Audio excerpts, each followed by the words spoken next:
پھر اس قرآن کا مقصود کیا ہے؟ وہ ہدایت ہے۔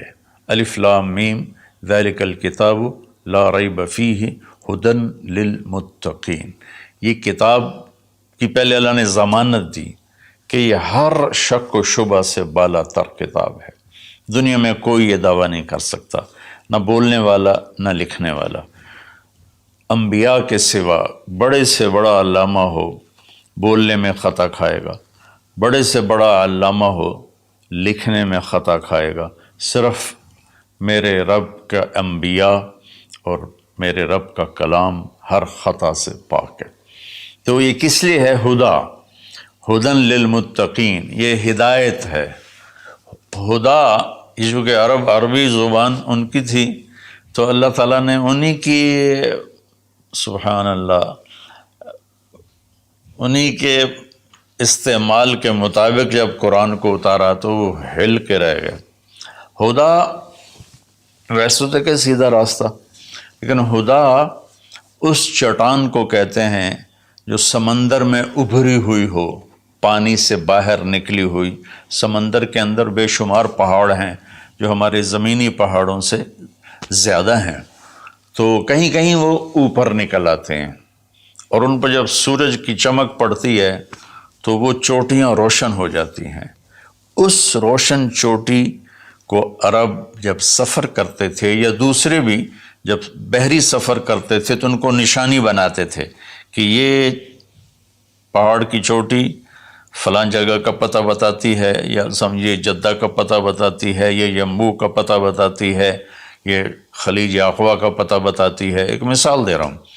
تو ہدا اس پہاڑ کی چوٹی کو کہتے ہیں جس کو دیکھ کر بحری جہاز اپنی سمت اور راستے کو صحیح کرتے تھے اور منزل تک پہنچتے تھے۔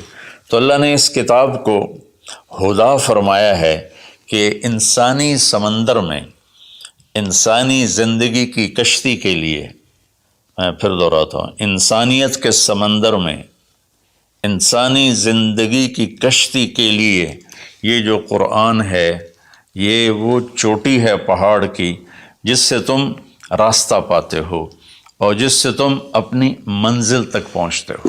ایک مقصد تو اس کا یہ ہے کہ مجھے کیا کرنا ہے قرآن بتائے گا، کیا نہیں کرنا قرآن بتائے گا۔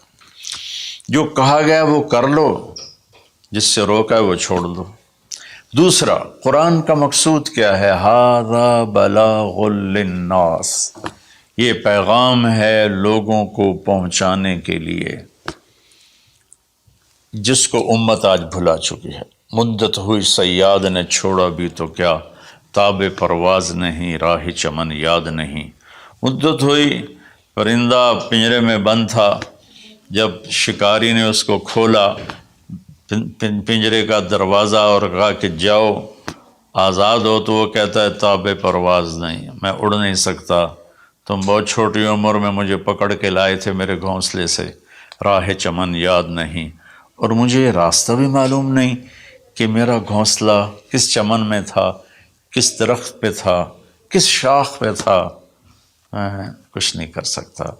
اس وقت امت خواہشات کے پنجرے میں اس طرح بند ہوئی ہے کہ راہ چمن یاد نہیں، تاب پرواز نہیں، راہ چمن یاد نہیں، کہ اللہ تعالیٰ نے ہمیں یہ سورہ ابراہیم کے آخر میں ھذا بلاغ للناس، یہ لہجہ ہے قرآن کا، یہاں ھذا بلاغ للناس، یہ پیغام ہے لوگوں کو پہنچانے کے لیے، وَلِيُنذَرُوا بِهِ، تاکہ انہیں خبردار کیا جا سکے، وَلِيَعْلَمُوا، تاکہ وہ جان لیں، أَنَّمَا هُوَ إِلَٰهٌ وَاحِدٌ وَلِيَذَّكَّرَ أُولُو الْأَلْبَابِ، کہ ایک ہی اللہ ہے، ایک ہی معبود ہے، ایک ہی الہ ہے، ایک ہی مدد کے قابل، ایک ہی پکارے جانے کے قابل، ایک ہی ہے جس کو پکارنا بھی ہے، بلانا بھی ہے، مانگنا بھی ہے، جھولی بھی پھیلانی ہے۔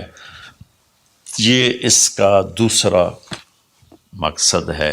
اس امت کو ایسا نبی ملا جس کے بعد کوئی نبی نہیں آئے گا، کوئی نبی نہیں آئے گا۔ نبی اللہ بھیجتا ہے، خود بخود کو انسان نبوت کا دعویٰ کرے تو اس سے وہ نبی نہیں بنتا ہے۔ تو نبی اللہ بھیجتا ہے اور اللہ پسند کرتا ہے، تو ہمارے نبی آخری ہیں، لہٰذا اس کتاب کا پیغام دنیا کو پہنچانا ہم سب کے ذمہ ہے کہ ہم انہیں بتائیں کہ بھائیو آگے ایک زندگی آ رہی ہے۔